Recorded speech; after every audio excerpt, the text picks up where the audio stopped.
E aí, gente, bom dia. Então, retomando aqui o que a gente precisa fazer na nossa disciplina, a gente vai continuar falando sobre aquelas aplicações físicas dos sistemas de segunda ordem, das equações diferenciais de segunda ordem. Então, o que a gente está fazendo aqui até agora? A gente tem tentado entender como é que funciona a aplicação física de equações diferenciais de segunda ordem. E aí, a aplicação física mais simples que a gente tem por enquanto é a da parte mecânica. Então, a gente tem um sistema que ele está submetido a diversos esforços, que nem a gente já trabalhou na aula passada, certo?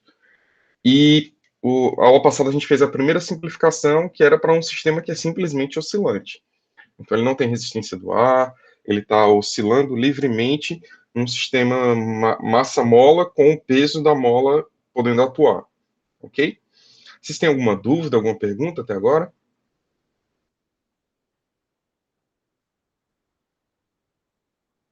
Se vocês não têm pergunta, então a gente pode tocar aqui para a gente tentar entender, então, qual é o segundo caso, né? A gente tem o primeiro caso, seria o do sistema que ele está oscilando, puramente oscilando, ele só tem a componente de oscilação, e a gente pode pegar aqui, no nosso caso, uma outra componente, que ela é basicamente quando o sistema é o que a gente chama de um sistema que possui vibração amortecida. Então, um sistema que possui vibrações amortecidas,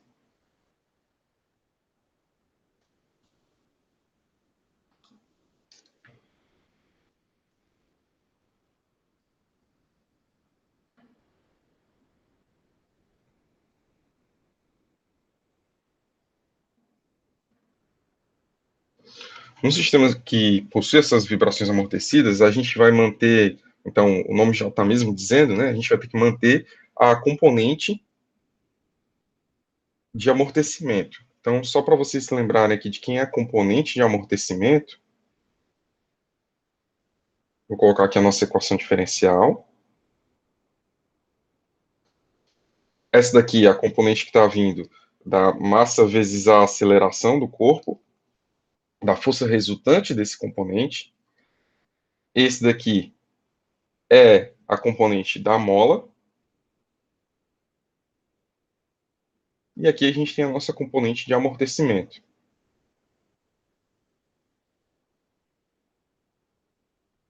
A gente viu na aula passada que quando a gente só tem a componente da força resultante junto com a da mola, a gente tem um sistema que ele é puramente oscilatório. O que é um sistema puramente oscilatório? Então, você tem aqui, no eixo que a gente está considerando, a posição, essa que seria a posição inicial, a posição de repouso, né? Só que quando você faz uma distensão da mola, vou tentar aqui desenhar para tentar deixar o mais claro possível para vocês. Aqui a gente tem o nosso peso, e aí se eu puxei esse peso aqui, ele ficou oscilando ao entorno desse ponto, a gente viu na aula isso daqui como sendo o efeito. Se a gente for acompanhando com o tempo a posição disso daqui, a gente vai ter esse resultado. A gente vai ter um sistema que está oscilando em torno de um ponto. Nessa consideração, a gente só fez a consideração que estava atuando aqui no corpo a força peso do corpo e a mola. É isso que eu quero dizer quando eu falo da componente, tá? Os componentes, a força da mola e a força peso. Ok, então na aula de hoje a gente está adicionando esse termo de amortecimento, mantendo esse termo aqui nas vibrações amortecidas, e a gente vai avaliar qual é o efeito dele. Então, como é que a gente estava seguindo o fluxo para poder resolver, né? Isso aqui é uma equação diferencial de segunda ordem com coeficientes constantes. A massa desse corpo não está sendo alterada, o coeficiente de resistência do ar também não está sendo alterado, e a constante da mola também não está sendo alterada. Então, são valores constantes, são valores físicos constantes. Tudo bem? Então, se isso daqui é uma equação diferencial de segunda ordem, coeficientes constantes, U está te falando qual é a posição desse corpo em um determinado tempo, então a gente pode considerar e já escrever a nossa equação característica associada a essa equação de segunda ordem. Então a nossa equação característica vai ser algo do tipo mr2 mais gama r mais K. Isso aqui vai ser igual a zero. Tudo bem? Bom, então, se essa é a nossa equação característica, a gente tem que resolver por Bhaskara para saber quais são as nossas raízes. Então, a gente tem a raiz 1 e 2 aqui, que aí ela vai poder ser escrita dessa forma, como sendo com B menos B, né? Mais ou menos raiz de delta, que é B ao quadrado, menos 4A vezes o nosso C. Isso aqui tudo dividido por 2A. Tudo bem? Bom, então aqui é a forma que a gente resolve a nossa equação característica, só que a gente não tem os valores aqui. Isso indica que o sistema ele depende de característica. Então, se a mola for muito forte e o corpo muito leve, a gente vai ter uma característica de um determinado sistema. Então, você pode imaginar, se a mola for aquela mola bem rígida, e se você colocou um corpo que é muito leve, você não vai ter oscilação nesse sistema. Você vai puxar a mola, você vai soltar e ela vai voltar para a posição inicial, desprezando o peso do corpo. Se você bota uma mola meio molenga em um corpo muito pesado, na hora que você soltar isso, também vai tender a oscilar um pouco mais. Então, esse sistema seria um sistema mais oscilante. Então, depende. Então, vamos analisar cada um dos casos, tá? Vamos reescrever isso daqui para uma coisa que a gente consiga visualizar melhor. Quando é que a gente tem um sistema que seria com cada um dos tipos de soluções que a gente conhece, tá? Então, tudo depende do valor de delta aqui. Tranquilo? Então, para isso, vamos passar esse 2m aqui para dentro, e aí vamos tentar escrever da seguinte forma. R1 e 2 aqui vai ser igual a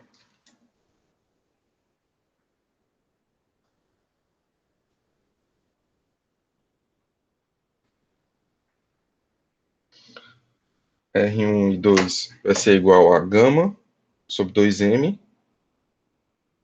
Isso aqui tudo que multiplica, menos 1, mais ou menos, a nossa raiz de 1 menos 4km sobre gama ao quadrado. Tranquilo? Bom, por que eu fiz essa mudança? A gente fez essa mudança aqui para poder ficar mais claro. Primeiro, que esse valor aqui, essa parte real, né, esse componente que está aqui nesse lado esquerdo, ele sempre vai ser um componente negativo. Então, gama é um valor positivo e m é um valor positivo. O coeficiente de arrasto é um valor positivo. E a massa também. Então, se você tem menos esse valor, isso quer dizer que esse ladinho aqui indicado pela seta verde sempre vai ser um valor negativo. Tudo bem? Esse valor aqui depende. Depende da razão que a gente tem entre cada uma das partes dele. Então, se a gente botar aqui o gama, isso aqui vai ser negativo ou positivo a depender da relação entre gama ao quadrado menos 4km. Se isso daqui for maior do que zero, a gente tem uma resposta, a gente tem uma solução. A gente vai ter a solução do tipo U, que é igual a E elevado a R1T mais B E elevado a R2T. Tudo bem? Vocês lembram disso? Delta positivo, esse é o primeiro caso da solução. Se o delta for igual a zero, ou seja, gama ao quadrado menos 4km foi igual a zero, isso aqui vai te fornecer que U é igual a A mais BT, que multiplica E elevado a menos gama sobre 2, gama T sobre 2M. Tudo bem? Esse daqui é o outro caso, é o caso 2, é aquele caso que a gente teve que fazer uma alteraçãozinha de variável, com aquele nome daquele cara bonitinho, sabe? Então, esses dois casos aqui vocês já viram, a gente já viu juntos quando a gente estava resolvendo equações homogêneas, equações de segunda ordem homogênea. Tudo bem? Ok, então, outro caso interessante aqui é quando a gente estiver analisando esse gama ao quadrado menos 4km, e isso daqui te der um resultado negativo. Então, essa solução desse sistema, da mesma forma do outro, a gente vai poder escrever ela como sendo U, que é igual a E elevado a menos gama T sobre 2M. Isso aqui que multiplica A cosseno de μt mais B seno de μt.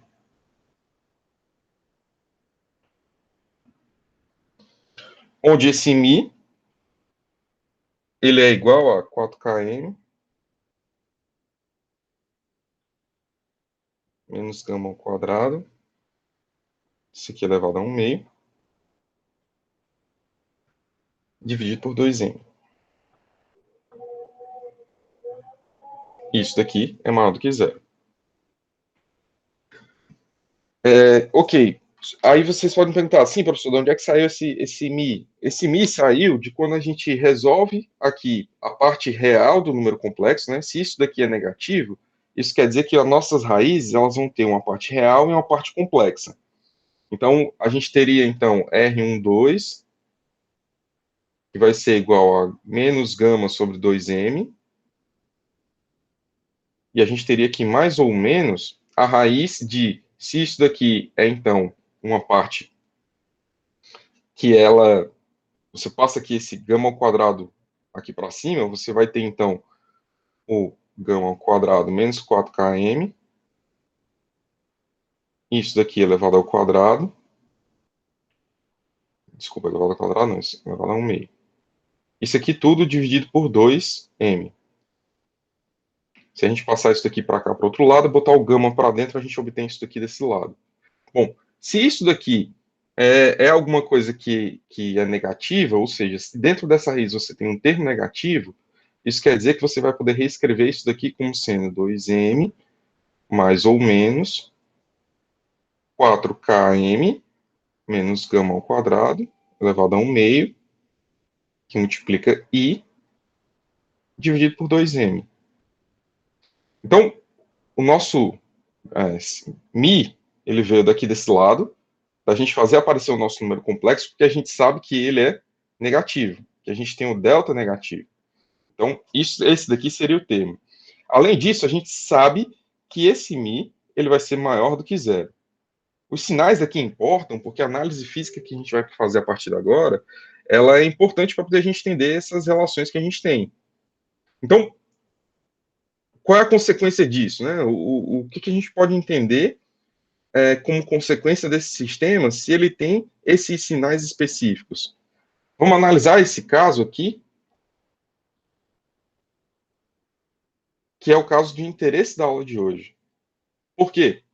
Porque a gente está percebendo que ele é o sistema oscilatório, esse daqui é o oscilatório indefinido, ele vai ficar sempre oscilando, esse daqui, e a gente, desculpa, esse daqui é o sistema oscilatório, enquanto que esses aqui são sistemas monotônicos. Então você tem aqui uma função e você tem a queda do exponencial. Esse daqui você tem os valores dados dos exponenciais. Então a única resposta oscilatória que tem é essa desse sistema. E ela tem uma característica importante. Vamos tentar entender o que está acontecendo nesse sistema oscilatório.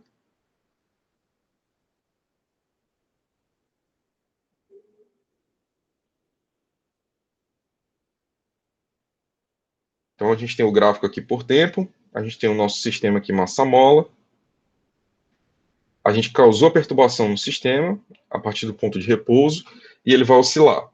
Só que nele também vão atuar a força-peso, a gente tem aqui a força da mola, e sempre contrário ao sentido que ele está atuando, a gente também vai ter o coeficiente de arrasto. A força de arrasto, né? A força de atrito. Quando o sistema está na vertical, a gente chama de resistência do ar. Né? O ar vai atuar amortecendo esse sistema. Uma outra forma de você ver isso é naquele amortecedor, né? Quando você tem a mola e o amortecedor conectado. Ou quando você estiver, por exemplo, em cima de uma mesa, todos esses sistemas são descritos pela mesma equação diferencial. Se você estivesse em cima aqui de uma mesa, você está aqui com a sua mola, E aí você faz a consideração que a mesa tem um coeficiente de atrito, por exemplo. Então, ou então a mesa é sem atrito e você está considerando só a resistência do ar. Óbvio que aqui não vai ter a atuação da força-peso, então tem essa diferença. Mas todos esses sistemas, eles são muito similares com as equações diferenciais e os resultados que você obtém são muito parecidos. Então, ok, se a gente tem a nossa equação dessa forma, U como sendo E elevado a menos gama T sobre 2M, que multiplica A cosseno de μt mais B seno de μt, a gente sabe, primeiro, que μ é um valor positivo. Professor, por que μ é um valor positivo? Eu não entendi. μ é um valor positivo porque quando você gerou o número complexo aqui, você multiplicou por menos 1. Então, ele passou a ser um valor positivo. Se gama ao quadrado menos 4km é negativo, então 4km menos gama ao quadrado vai ser positivo. Então o gama, o μ definido dessa forma, vai ser sempre positivo. Então, a gente tem um ângulo positivo aqui, em função do tempo.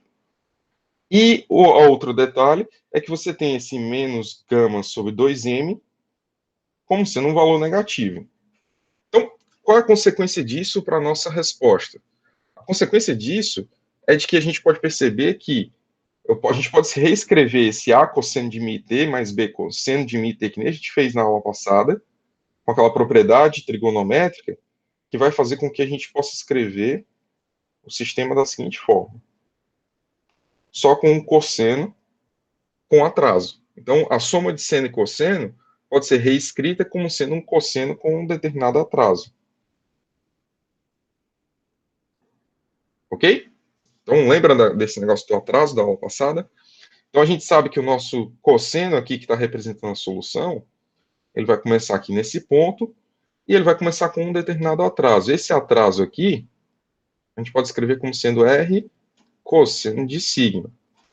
E aí, só lembrando quem é R, R é igual a raiz de A ao quadrado mais B ao quadrado. Tudo bem? A gente está juntando bastante informação das outras aulas. Se vocês quiserem que eu repita alguma coisa, é só avisar, viu? Então, partindo desse ponto, a gente pode, então, tentar verificar como é que vai ficar a careta da nossa resposta, né? A tendência que ela tem por conta desse lado aqui do cosseno, do seno e do cosseno, né? E, a gente, nessa análise que a gente está fazendo aqui, esse lado do cosseno, ele é oscilatório. Então, você sabe que se fosse somente essa componente verde, se você apenas tivesse esse componente verde aqui, você ia ter uma resposta que seria mais ou menos essa. Uma oscilação contínua.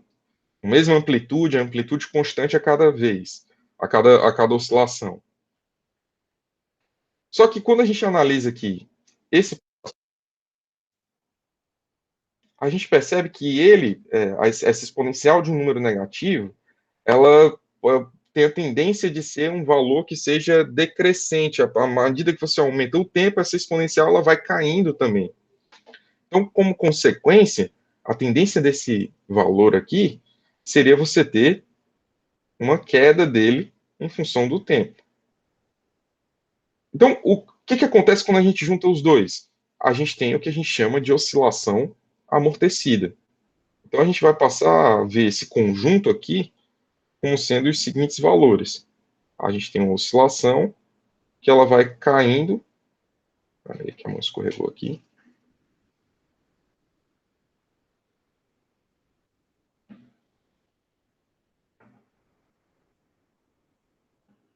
Ela vai caindo de amplitude em função do tempo. E aqui você consegue perceber esse conjunto aqui de dados que você tem uma queda de amplitude que ela é determinada justamente por R, que multiplica a exponencial de menos gama t sobre 2m. Então, esses valores aqui em verde, eles são dados por essa função. Ou seja, a amplitude máxima que você vai chegando dentro desse determinado coeficiente, ela não é constante. No exemplo da aula passada, a gente viu que essa parte aqui, roxa da equação que a gente obteve, era uma constante, era o valor R. Vamos ver isso aqui. Então, você está vendo que o valor aqui era constante sempre, o valor R, então a oscilação ela não mudava a sua amplitude. Só que agora, a gente tem uma função, e é uma função que é negativa, uma constante negativa que multiplica o tempo, então isso vai caindo. Ou seja, a amplitude da oscilação vai caindo. Esse é o sistema descrito como sendo um sistema que ele é amortecido. Ou seja, você vai ter uma atuação de uma força que ela está dissipando a energia do sistema ao invés de conservá-la.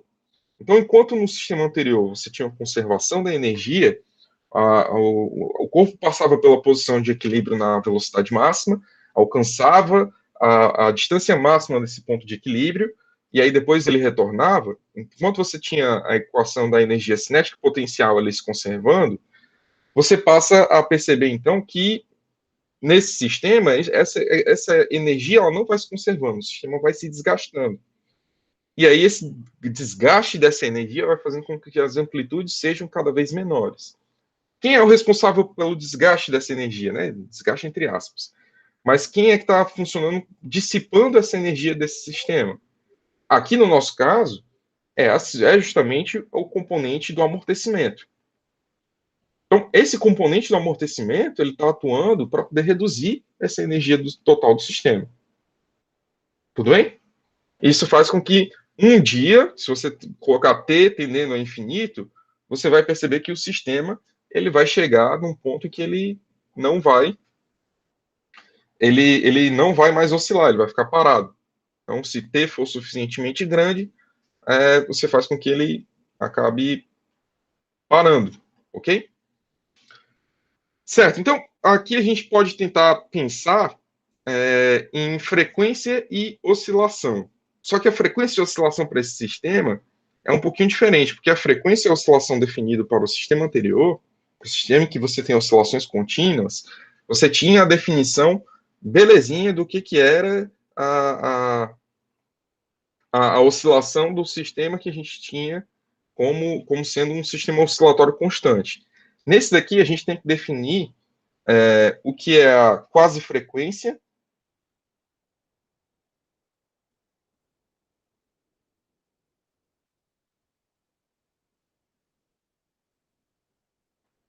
Só lembrando, né, esse quase é do latim para poder dizer que é aproximadamente.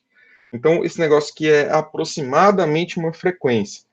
Então, a gente define essa frequência aproximada como sendo o nosso coeficiente angular aqui do nosso cosseno, dividido pelo coeficiente angular, se a gente tivesse um sistema que fosse puramente oscilatório. Então, a gente define como sendo essa razão. Então, isso daqui vai ser igual a... Então, esse não vai ter atraso? Tem um atraso, sim. Ele tem esse atraso aqui, ó. Quando a gente fala de atraso, é o ponto de partida desse cosseno. E aí, o ponto de partida desse cosseno é o atraso aqui. Certo, Maria Eduarda? Então, quando eu quero falar sobre atraso, é justamente esse ângulo de fase, é o atraso de fase, né? O ponto de partida do cosseno, ao invés dele sair do zero, ele está saindo desse valor aqui, e esse valor é R vezes cosseno de delta. Tudo bem? Então, ele tem atraso e a gente está tentando definir uma frequência. E aí eu botei esse nome bonitinho, quase frequência, para poder vocês entenderem que essa frequência não é uma frequência oscilatória perfeita, natural, como a gente tinha compreendido para o sistema anterior. É uma frequência oscilatória que ela vai sendo alterada, ok? Só que aí, para poder a gente entender, comparar com o valor do outro sistema, a gente pode fazer essa razão aqui do que a gente está escrevendo. Então, a gente tem o nosso Mi aqui, que é da aula de hoje, a gente está vendo que é 4K M menos gama ao quadrado elevado a 1 meio. Isso daqui dividido por 2M. Enquanto que o nosso da aula anterior era só raiz de K sobre M. Ok? Bom, então isso daqui vai ser igual a 1 menos gama ao quadrado sobre 4km elevado a 1 meio.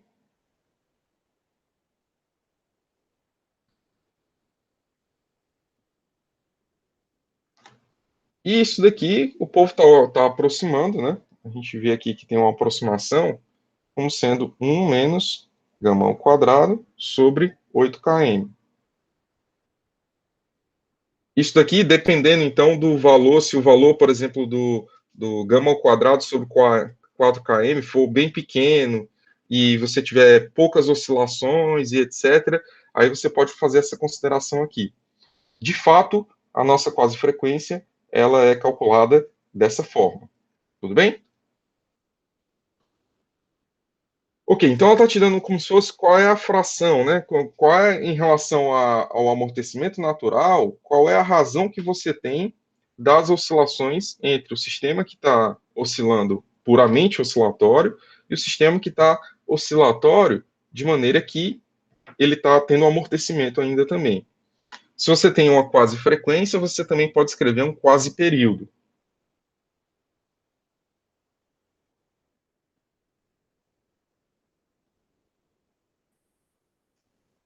E aí o quase período seria o período do sistema que é puramente oscilatório em relação ao nosso, que seria aproximadamente isso daqui, e seria, então, 1 menos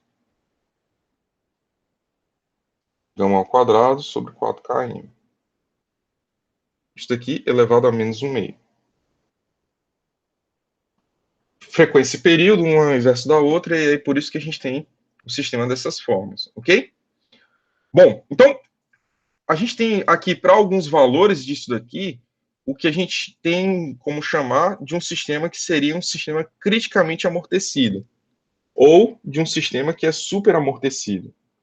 Essas definições desse sistema são importantes porque todos os componentes, todos os sistemas oscilatórios, vocês vão ouvir aproximadamente esses valores, essas definições do que seria um sistema criticamente amortecido e um sistema que é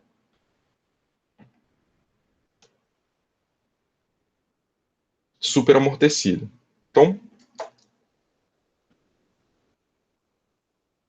um sistema superamortecido, isso quer dizer que você tem os valores da mola, ou o valor da resistência do ar, mais ou menos na mesma ordem de grandeza. Então, quando você tem os dois na mesma ordem de grandeza, a gente chama esse sistema de criticamente amortecido. Então, quando você tem gama, coeficiente de resistência do ar, igual a raiz de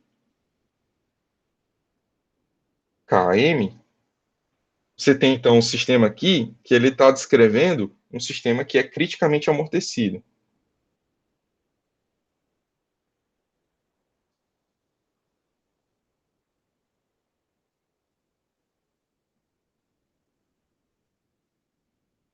O que é um sistema que é criticamente amortecido? Ele tem uma força de amortecimento tão forte que o sistema ele quase não fica oscilatório. Na verdade, o sistema não fica quase, muito próximo.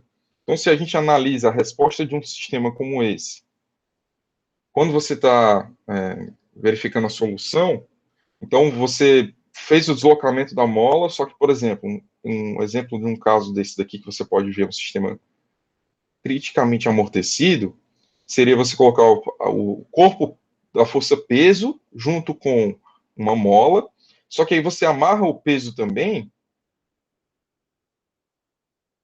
numa bacia, que tem aqui uma chapa metálica dessa forma, e que esse componente aqui ele tem uma viscosidade muito alta.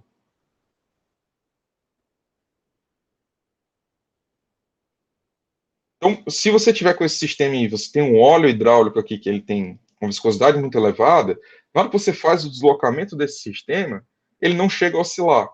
Então você vai, puxa, solta, aí quando o sistema solta, ele vai funcionar mais ou menos dessa forma aqui. Então vocês observaram que ele não chegou a fazer uma oscilação? Então, se ele se comporta dessa forma, é mais ou menos a resposta que ele tem como um sistema criticamente amortecido. Se você for ver, esse sistema aqui, que é gama igual a 2km, ele tem um delta, que a gente já viu ele aqui, ó. Então, se gama é igual a 2km, isso quer dizer que gama ao quadrado é igual a 4km. Então, seria o caso aqui 2, esse caso em que o sistema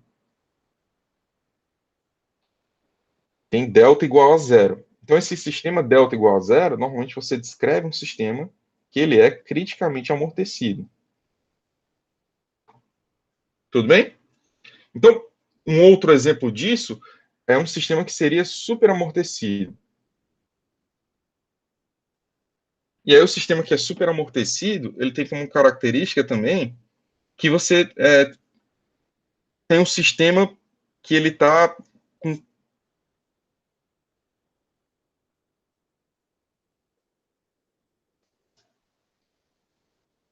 Estão me ouvindo agora? Bom, então, o sistema em que você tem um valor de gama igual a...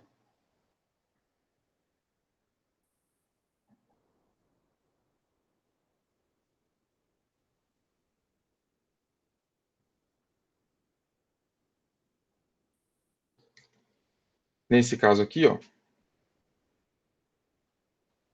Então, quando a gente tem esses valores maiores do que zero, é o que a gente chama de sistema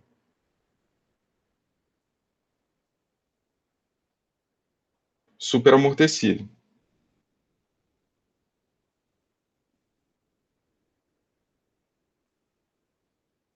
Então, a gente tem um sistema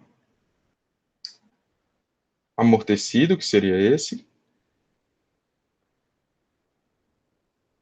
criticamente amortecido,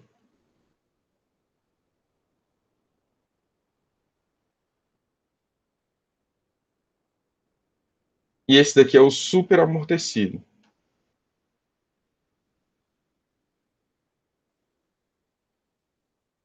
Então, esse sistema criticamente amortecido, ele é diferente desse sistema superamortecido, só porque esse daqui ele está na iminência de iniciar uma oscilação. Então, a resposta característica do sistema é muito parecida com essa daqui. Então, se essa daqui é a resposta do sistema criticamente amortecido, a azul, um sistema superamortecido, você faria esse deslocamento e aí o que você ia ver era mais ou menos isso daqui. Um sistema que está longe de começar as suas oscilações. Então, você tem aqui o valor de gama, que ele é maior do que 2 raiz de km. O delta daquela equação característica que a gente viu seria um delta positivo. Tudo bem? Bom, então, seria basicamente isso, os três sistemas, os tipos de amortecimento que você tem em um determinado sistema, e aí a gente tem essa aplicação como sendo uma equação de segunda ordem. Todas essas equações e esses sistemas que estão ditos aqui, eles funcionam também para sistemas elétricos oscilatórios, que a gente vai tentar dar uma olhada na próxima aula. E junto com a próxima aula, a gente também tenta ver as oscilações forçadas. Vocês têm alguma dúvida?